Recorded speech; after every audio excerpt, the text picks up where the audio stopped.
22 जुलाई 1947। Second line में लिखो, national anthem and national song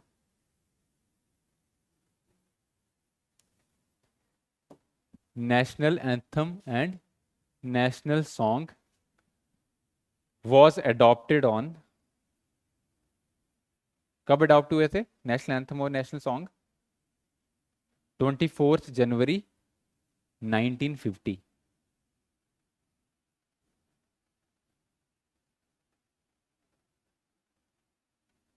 24 जनवरी 1950।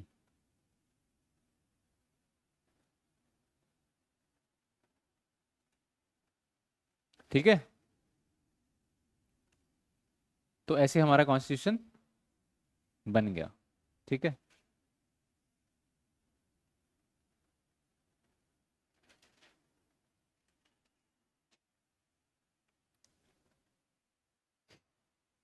अब ये जो कॉन्स्टिट्यूशन बना इसका मेजर पार्ट 70% जो है इस कॉन्स्टिट्यूशन का पार्ट कहाँ से लिया गया है? Government of India act of 1935। ठीक है, जो भी स्ट्रक्चरल पार्ट है सारा वो वहां से ही लिया गया। ठीक है, नहीं नहीं, पाकिस्तान की अलग से पाकिस्तान में कॉन्स्टिट्यूंट असेंबली में उन्होंने अपने लिए खुद बनाया कॉन्स्टिट्यूशन। किसमें?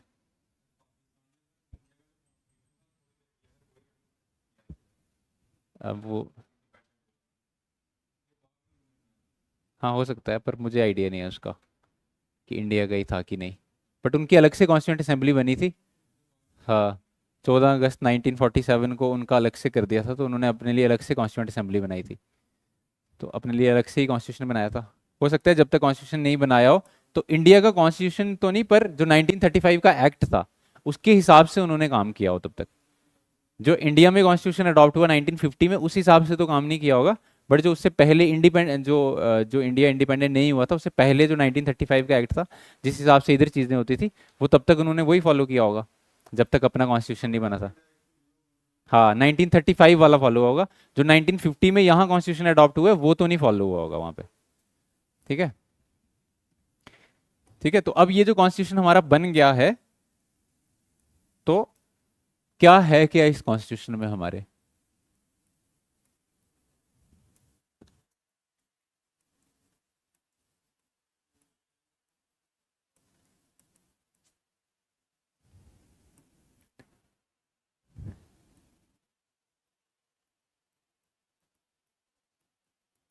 क्या क्या फीचर्स हैं हमारे कॉन्स्टिट्यूशन के?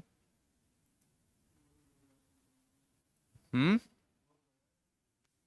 बहुत बड़ा है।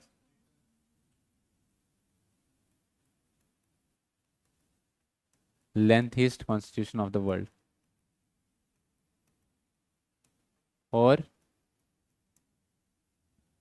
और क्या है? रिटन कॉन्स्टिट्यूशन है। रिटन कॉन्स्टिट्यूशन है। और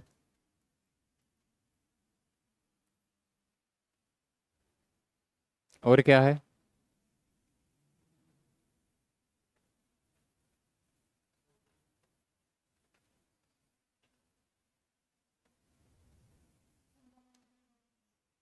क्या है?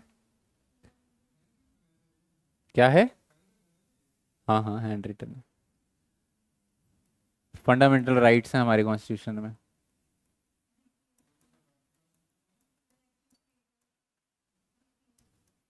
बाकियों में भी हैं, डीपीएसपीज हैं, फंडामेंटल ड्यूटीज हैं। और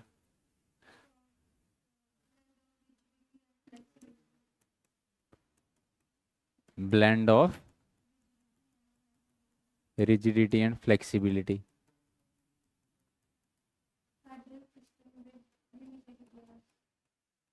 फेडरल सिस्टम विद यूनिटरी बायस।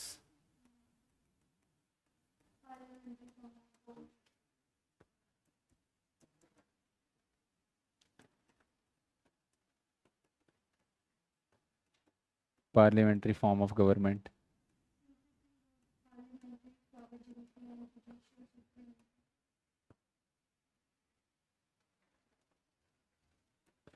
क्या है, सिंथेसिस है किसका?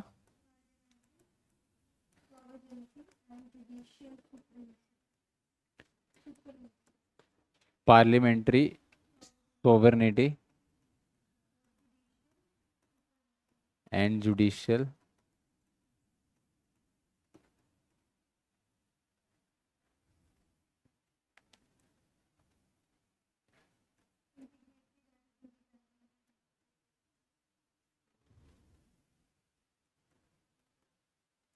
Integrated and independent judiciary, single citizenship,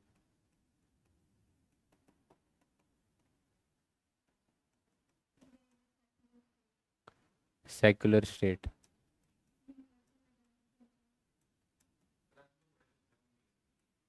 हाँ तो बताओ ना।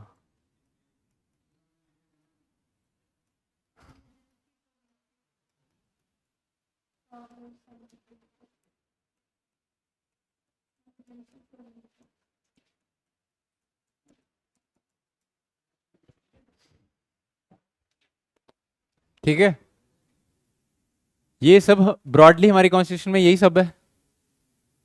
ठीक है, तो ये सब क्या है, हमारी कॉन्स्टिट्यूशन के सेलिएंट फीचर्स हैं। ठीक है, इनको वन बाय वन डिस्कस करेंगे अब। तो सबसे पहले क्या है, lengthiest constitution of the world, कि हमारा जो देश का कॉन्स्टिट्यूशन है, इससे बड़ा कॉन्स्टिट्यूशन किसी भी देश का नहीं है। ऐसा क्यों है? हाँ, सबसे बोरो किया गया है। और हम्म, हाँ, क्योंकि इंडिया एक बहुत बड़ी कंट्री है, वास्ट कंट्री है, तो यहाँ पे सब लोगों के राइट्स को इनकॉर्पोरेट करना, सबकी पॉलिटिकल चीज़ों को इनकॉर्पोरेट करने के लिए बड़ा कॉन्स्टिट्यूशन चाहिए। ठीक है ना? अब अगर छोटे से एक ही कम्युनिटी के लिए कॉन्स्टिट्यूशन बनाना होगा, तो हम जल्दी से, उनकी एक ही जैसी डिमांड्स होंगी, उनकी एक ही जैसी नीड्स होंगी, तो उसके लिए छोटा कॉन्स्टिट्यूशन बन सकता है। बट क्योंकि इंडिया एक डाइवर्स कंट्री है, लैंडस्केप इतना बड़ा है, इतनी डाइवर्सिटी के लोग रहते हैं, इसलिए सबकी हमें चीज़ों को इसमें इनकॉर्पोरेट करना था, इसलिए बड़ा कॉन्स्टिट्यूशन बना। एक और रीज़न बड़ा कॉन्स्टिट्यूशन होने का ये है कि 1935 का जो एक्ट था, वो अपने आप में ही एक बहुत बड़ा एक्ट था। ठीक है, और हमने अब सारा मेजॉरिटी पार्ट उसी से लिया हुआ है, तो इसीलिए बड़ा हो गया। ठीक है, समझ गए? दूसरा, हमने अपना कॉन्स्टिट्यूशन पूरी दुनिया में उस टाइम जितने भी कॉन्स्टिट्यूशन थे, जहां जहां पे भी जैसे जैसे उनसे जो जो भी हमें चीजें ठीक लगी, सबसे बोरो की हैं वो, इससे भी हमारे कॉन्स्टिट्यूशन जो था वो ऐसे बड़ा साइज उसका बन गया। ठीक है, एक फीचर ये भी लिख दो, बोरोड फ्रॉम अदर कॉन्स्टिट्यूशन।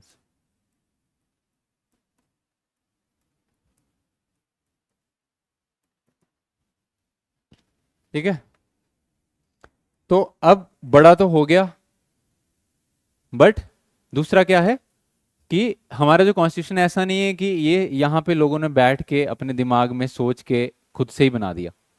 ठीक है, क्या किया गया, इसको बोरो किया गया अलग अलग जगह से, अलग अलग।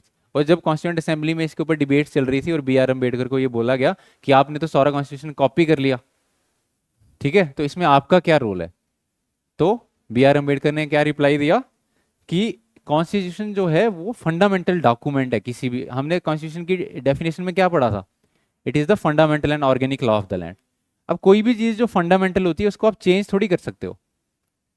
जैसे आपको खाना चाहिए ही चाहिए, अब इंडिया में रहोगे तब भी खाना ही खाओगे, यूएसए में रहोगे तब भी तो खाना ही खाओगे ना, अलग टाइप का खाना खाओगे, पर खाना तो खाओगे ना उधर भी। तो उधर जाके आप ये थोड़ी बोल सकते हो कि इंडिया से आपने कॉपी कर लिया, हम भी खाना खाते हैं, आप भी खाना खाते हो। ठीक है, क्योंकि जो फंडामेंटल चीजें रहती हैं वो कैसी रहती हैं, सेम हर एक जगह पे। ठीक है, तो उन्होंने बोला कि ये डिबेट ही ऐसी है कि जो चीजें पहले से, अब जिन कंट्रीज में कॉन्स्टिट्यूशन इंडिया से पहले बन गया, ठीक है, तो उन्होंने क्या किया, अपने कॉन्स्टिट्यूशन में डाल दिए fundamental rights, DPSPs and fundamental duty, सब कुछ डाल दिया।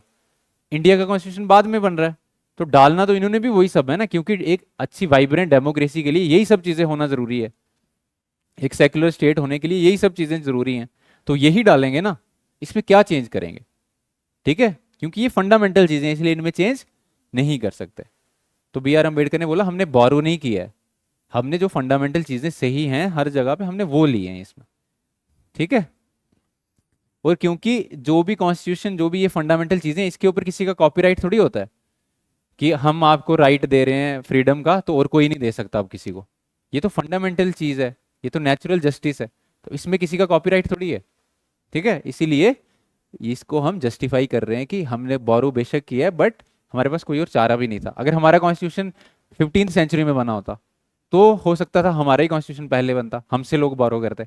पर हमारा कॉन्स्टिट्यूशन जब बना तब तक मैक्सिमम जो लोग थे वो आज़ाद हो चुके थे, मॉडर्न डेमोक्रेसीज इस्टेब्लिश हो चुकी थी पूरी दुनिया में। ठीक है, उसके बाद तीसरा क्या है? रिटन कॉन्स्टिट्यूशन है। रिटन कॉन्स्टिट्यूशन का मतलब,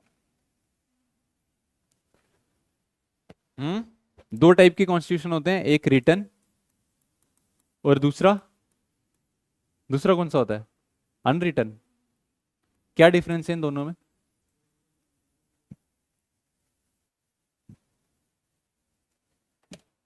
हम्म, क्या होगा?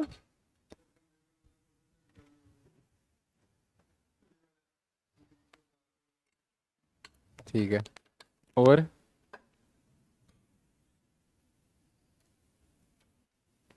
क्या डिफरेंस होगा रिटन और अनरिटन कॉन्स्टिट्यूशन में? जैसे हमारे देश का रिटन कॉन्स्टिट्यूशन है, तो ब्रिटेन का कैसा है? ब्रिटेन का कॉन्स्टिट्यूशन कैसा है? ब्रिटेन का अनरिटन है। ठीक है, तो क्या उन्हें लिखा ही नहीं है कॉन्स्टिट्यूशन? देखो, रिटन कॉन्स्टिट्यूशन जहां पे होगा ना, वहां पे हमेशा कॉन्स्टिट्यूशन सुप्रीम माना जाएगा। हाँ, नहीं नहीं, सुनो पहले मेरी बात। जहां पे भी रिटन कॉन्स्टिट्यूशन होगा वहां पे क्या होगा, कॉन्स्टिट्यूशन को ही सुप्रीम डॉक्यूमेंट मानेंगे। वहां पे सारी पावर, सारी अथॉरिटी कहां से आ रही है? कॉन्स्टिट्यूशन से आ रही है। तो हमें कॉन्स्टिट्यूशन में ही डिटेल फॉर्म में सब कुछ लिखना पड़ेगा, क्योंकि हमें सब कुछ कॉन्स्टिट्यूशन से ही लेना है। अब कॉन्स्टिट्यूशन कोई ऐसा तो है नहीं कि बोलता है खुद, कि आज इसके मन में कुछ आया बोल दिया, कल कुछ हो रहा है कुछ और बोल दिया। तो हमें जब कॉन्स्टिट्यूशन बनाया लोगों ने, तो उसको डिटेल फॉर्म में लिख दिया कि फ्यूचर में कुछ प्रॉब्लम ना आए। ठीक है, अनरिटन कॉन्स्टिट्यूशन का कंसेप्ट जहां पे होता है, वहां पे कॉन्स्टिट्यूशन सुप्रीम नहीं होता है। वहां पे कौन सुप्रीम होता है? पार्लियामेंट सुप्रीम होती है। ठीक है, तो वहां पे लोग ये मानते हैं कि कॉन्स्टिट्यूशन जो है वो लोगों ने बनाया है अपने लिए। हमारे देश में क्या माना जाता है कि कॉन्स्टिट्यूशन एक सेक्रेट डॉक्यूमेंट है, और कॉन्स्टिट्यूशन है तो हम हैं। पर दूसरे जहां पे अनरिटन कॉन्स्टिट्यूशन होता है, वहां पे क्या माना जाता है कि हम हैं तो कॉन्स्टिट्यूशन है, हम नहीं तो कॉन्स्टिट्यूशन क्या। ठीक है, तो ब्रिटेन में क्या होता है, वहां पे ऐसे फंडामेंटली उन्होंने बनाया हुआ है कॉन्स्टिट्यूशन, मेन मेन चीजें उसमें डाली हुई हैं, बट जो पार्लियामेंट बोलती है उसी हिसाब से देश चलता है। ठीक है, तो कॉन्स्टिट्यूशन सुप्रीम नहीं है, सुप्रीम कौन है? पार्लियामेंट सुप्रीम है। पर हमारे देश में ऐसा नहीं है, हमारे देश में कॉन्स्टिट्यूशन में ही सब कुछ लिखा हुआ है, सब कुछ कॉन्स्टिट्यूशन से ही आएगा, इसके बाहर नहीं जा सकते हम। समझ रहे हो रिटन और अनरिटन में डिफरेंस? तो हमारे देश का कॉन्स्टिट्यूशन कैसा है? Written constitution. और किसी देश का है रिटन?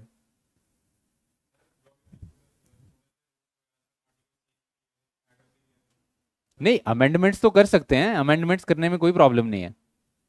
ठीक है, इसीलिए हम कॉन्स्टिट्यूशन को ऑर्गेनिक बोलते हैं, कि उसको अमेंड कर सकते हैं, उसमें चेंजेस ला सकते हैं टाइम के साथ साथ। बट ऐसे डिटेल्ड फॉर्म में हमने लिख दिया हुआ है कॉन्स्टिट्यूशन कि ऐसा हमारा पर्सपेक्टिव है, हम ऐसा देश चाहते हैं।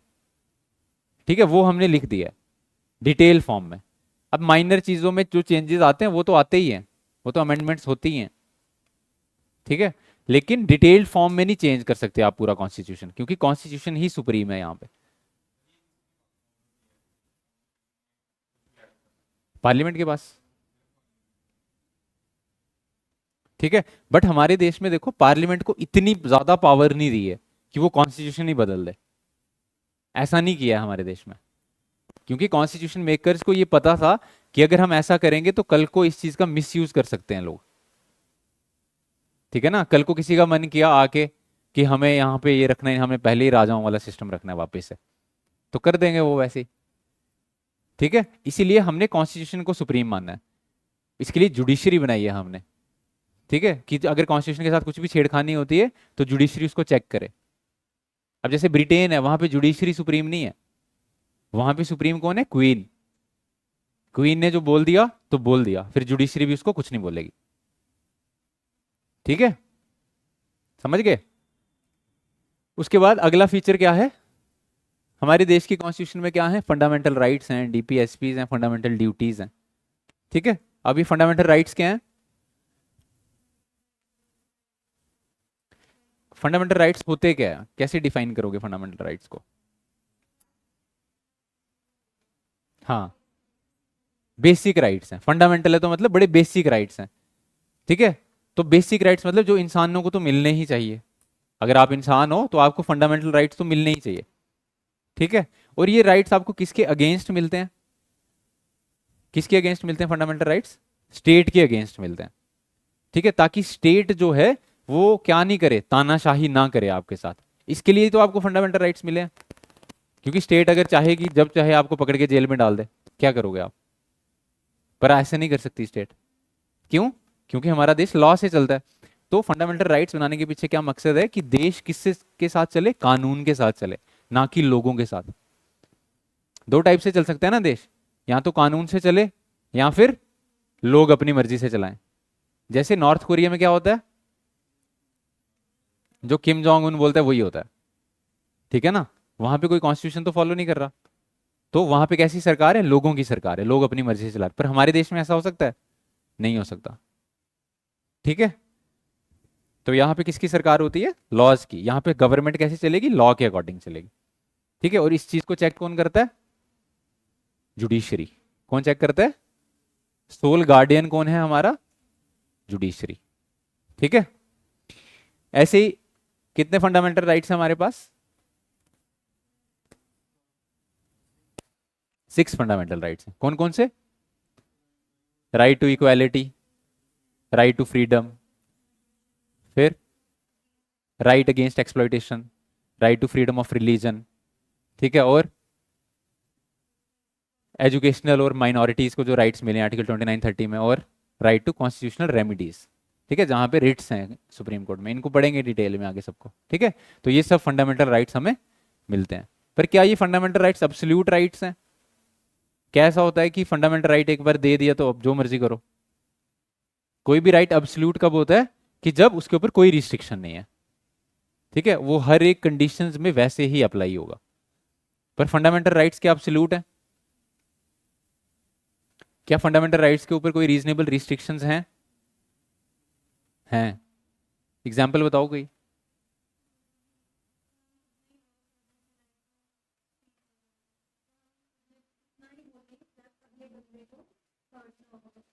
ठीक है, तो आपके पास फंडामेंटल राइट्स कब तक हैं? जब तक आप किसी दूसरे का फंडामेंटल राइट वायलेट नहीं कर रहे, तभी तक आपके पास फंडामेंटल राइट है। तो इसका मतलब क्या है कि जो फंडामेंटल राइट्स हैं उनके ऊपर क्या है? Reasonable restrictions. ठीक है, उसके बाद डीपीएसपीज हैं। डीपीएसपीज क्या है? Directive principles of state policy. इसमें क्या बात की गई है? फंडामेंटल राइट्स किसको मिल रहे हैं? लोगों को, है ना, हमें आपको सबको मिल रहे हैं। और डीपीएसपीज ये स्टेट को डायरेक्टिव्स हैं। क्या मतलब है? Directive principles of state policy. तो स्टेट क्या कर रही है? पॉलिसी बनाती है स्टेट। क्यों बनाती है पॉलिसी? काम करना है ना स्टेट ने। स्टेट को क्या काम करना है? आपके वेलफेयर के लिए काम करना है। स्टेट बनाई ही क्यों है? आपके लिए बनाई है, आप ही ने बनाई है। जब हम प्रियम्बल पढ़ेंगे तो देखेंगे कि सबसे पावरफुल कौन है? आप लोगों। ठीक है, आप ही ने स्टेट बनाई है। अब स्टेट का क्या काम है? आपकी वेलफेयर का टेक केयर करना, ये काम है ना स्टेट का। तो ये सब काम स्टेट डायरेक्टिव प्रिंसिपल्स को मद्देनजर रखते हुए करती है।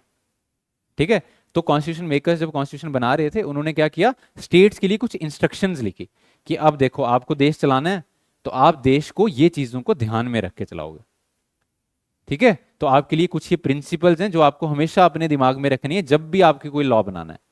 लॉ किसने बनाना है? स्टेट ने बनाना है। एग्जीक्यूट भी किसने करना है? स्टेट ने करना है। ठीक है, तो जब भी कोई लॉ बनेगा या एग्जीक्यूट होगा तो आपको डायरेक्टिव प्रिंसिपल्स को हमेशा ध्यान में रखना है। क्या क्या डायरेक्टिव प्रिंसिपल्स हैं?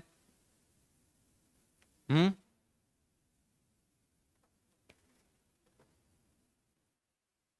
क्या क्या स्टेट्स को डायरेक्टिव्स मिले कि आपको ऐसे काम करना है? कैसे काम करना चाहिए? ऐसे खुद से बताओ कि स्टेट को काम करना कैसे चाहिए। एक अच्छी स्टेट को, अच्छी सरकार को कैसे काम करना चाहिए? हाँ, लोगों के वेलफेयर के लिए। तो एक वेलफेयर स्टेट बनाना, ये हमें डीपीएसपी बताता है। वेलफेयर स्टेट कब बनेगी? जब लोगों के पास पैसा होगा, खाने को खाना होगा। अच्छी एजुकेशन मिलेगी, अच्छी हेल्थ मिलेगी, क्लीन इन्वायरमेंट मिलेगा। तो ये सब कैसे मिलेगा? डीपीएसपीज को अगर हम फॉलो करेंगे, क्योंकि अलग अलग डीपीएसपीज में क्या बताया हुआ है कि आपको कैसे इक्वल पे देनी है सबको, ठीक है, डिस्क्रिमिनेशन नहीं करना है जो आप करते हो मेल फीमेल्स में, ठीक है, कंडीशंस, आप काम करने की कंडीशंस अच्छी होनी चाहिए, ह्यूमन कंडीशंस होनी चाहिए, ठीक है, साफ पानी आपको मिले सबको, साफ खाना सबको मिले, क्लीन इन्वायरमेंट सबको मिले, ठीक है, यूनिफॉर्म सिविल कोड देश में इंप्लीमेंट किया जा सके, आर्टिकल 44, ठीक है। यूनिफॉर्म सिविल कोड से क्या होगा? देश में एक जैसा कानून होगा, ठीक है। देश में क्या एक जैसा कानून नहीं है? देश में दो कानून है। हम्म। यूनिटी है देश में। यूनिफॉर्म सिविल कोड क्या होता है? सुनते हो इसके बारे में? यूनिफॉर्म सिविल कोड आए दिन इसके ऊपर डिबेट्स होती रहती हैं।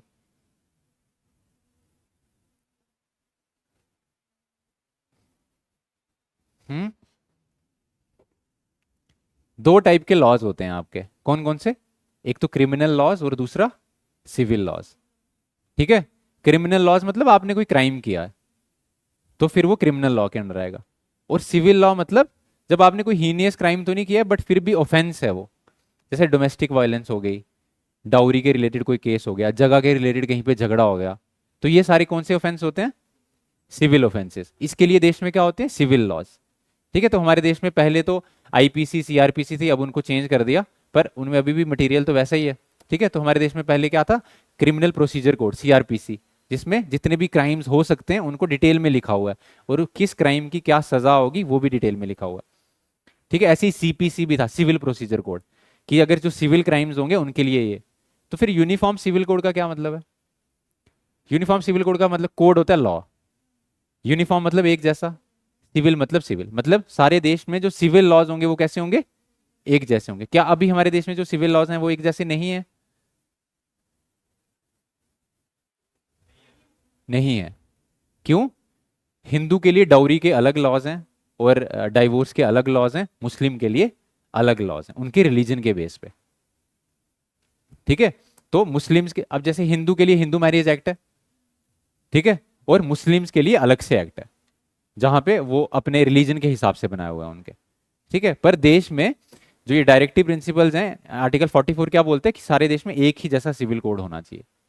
आपको क्या लगता है होना चाहिए? उससे क्या होगा? हाँ, देश में इक्वालिटी बनेगी, ठीक है। क्योंकि अब इसके अपोजिट डिबेट क्या है, क्यों नहीं होना चाहिए? हम्म। क्यों नहीं होना चाहिए? आपके पास दोनों साइड से पॉइंट्स होने चाहिए।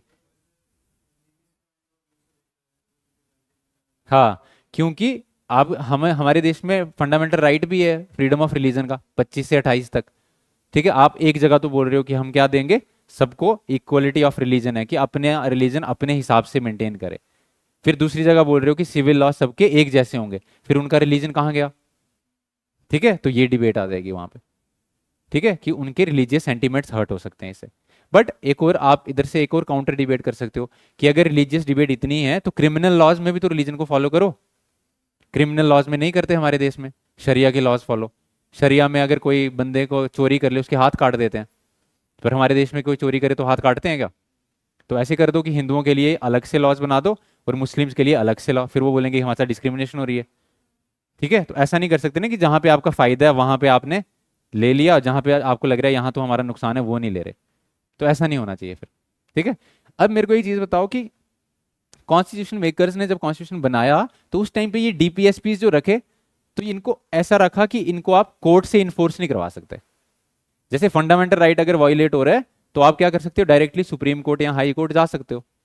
बट अगर किसी का डीपीएसपी वायलेट हो रहा है, मतलब जो डायरेक्टिव स्टेट को दिया था स्टेट ने नहीं माना, वो अभी नहीं किया वो ऐसा, तो आप डायरेक्टली कोर्ट में नहीं जा सकते कि यार ऐसा नहीं हो रहा, कोर्ट उसमें कुछ नहीं कर सकता।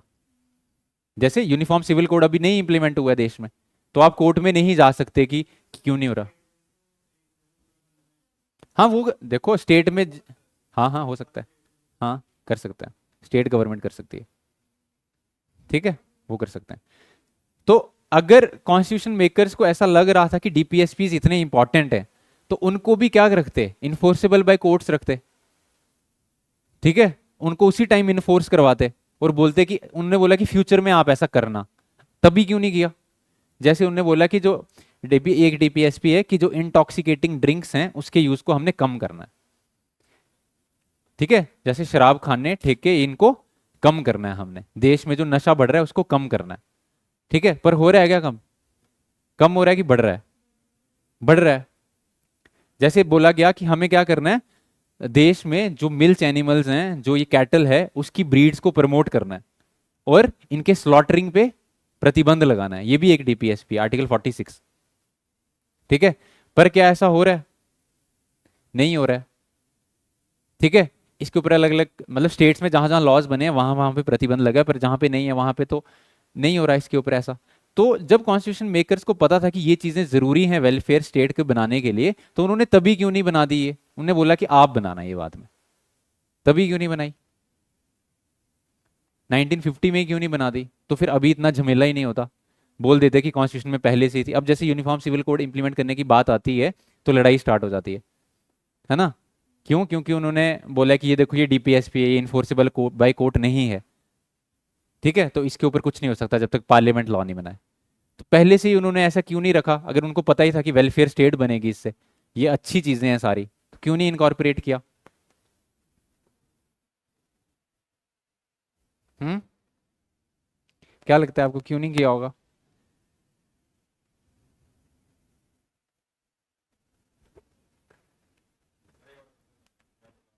मैंने बोला कि जो डीपीएसपीज हैं इसमें बोला गया कि स्टेट जो है इन सब चीजों को इंप्लीमेंट करे, ठीक है, बाद में। उस टाइम पे जो कॉन्स्टिट्यूशन जिन्होंने बनाया उन्होंने नहीं किया इंप्लीमेंट इसको। अगर जैसे ये डीपीएसपीज हैं, इसको डीपीएसपीज नहीं रखते, इसको कॉन्स्टिट्यूशन में प्रोविजंस डाल देते कि ऐसा होना ही चाहिए, जैसे equal pay for equal work, सबको मिलनी ही चाहिए, ये प्रोविजन डाल देते उसमें। सबको खाना मिलना ही चाहिए, ये प्रोविजन डाल देते उसमें, ठीक है। यूनिफॉर्म सिविल कोड होना ही चाहिए, उसी टाइम प्रोविजन डाल देते। स्लॉटरिंग पे बैन लगना चाहिए, उसी टाइम प्रोविजन डाल देते। तो क्यों नहीं डाली उस टाइम? उन्होंने स्टेट को बोला कि आप करना जब आपको सही लगेगा, स्पेशली वहां पे लिखा हुआ है कि जब कंडीशंस अच्छी होंगी देश में तब आप ये करना। हाँ, क्योंकि उस टाइम कंडीशंस ही अच्छी क्यों नहीं थी? कंडीशंस अच्छी जब देश आजाद हुआ। हाँ, एक तो देश में क्या था, इकोनॉमिक क्राइसिस उस टाइम पे, देश जैसी अभी इसकी इकोनॉमिकल कंडीशन है वैसी नहीं थी। अगर उस टाइम ऐसी प्रोविजन डाल देते कि equal pay for equal work दो, कहां से देगा देश पैसे? पैसा है ही नहीं देश के पास। सबको फूड ग्रेन्स देने का कर देते वादा, कहां से देते?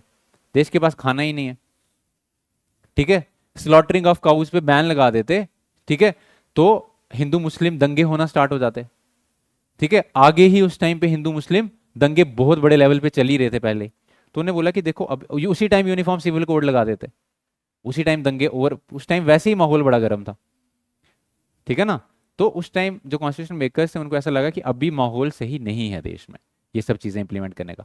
जब देश एक लेवल क्रॉस कर जाएगा, इकोनॉमिकली थोड़ा सही हो जाएगा, पॉलिटिकली स्टेबिलिटी आ जाएगी देश में, ठीक है, और जो हिंदू मुस्लिम यूनिटी जो है ये एक लेवल से क्रॉस कर जाएगी, लोग इस पिछले ख्यालों से छोड़ के आगे बढ़ जाएंगे, मॉडर्नाइज हो जाएंगे, फिर हम इन चीजों को आराम से इंप्लीमेंट कर पाएंगे, ठीक है। इसीलिए डीपीएसपी इसको फ्यूचर के लिए रखा गया, समझ गए?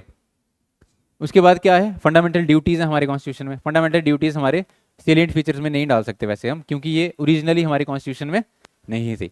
फंडामेंटल ड्यूटीज को कब इनकॉर्पोरेट किया गया है? 1976 में, बाय 42nd कॉन्स्टिट्यूशनल अमेंडमेंट, ठीक है।